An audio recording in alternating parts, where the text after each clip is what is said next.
जब भीष्म पितामह को अर्जुन ने बाणों की सैया पर लेटा दिया, तब भगवान कृष्ण आखिरी बार उनसे मिलने गए। उनको देखकर भीष्म पितामह ने अपने अंतिम शब्द में कहा, हे केशव, मुझे मेरे पिछले 10 जन्म याद है, लेकिन इसके बाद भी मैंने ऐसा क्या बड़ा अनर्थ कर दिया कि आज मुझे ये दिन देखना पड़ा।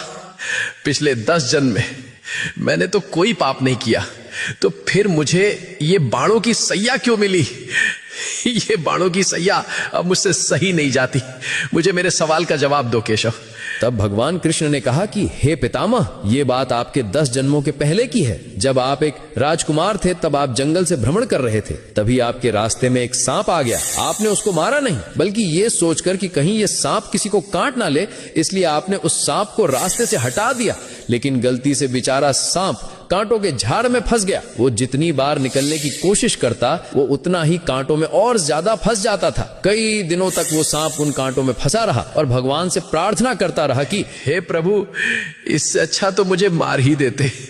प्रभु, जिसने भी मेरे साथ ऐसा किया है, उसके साथ भी ऐसा ही करना।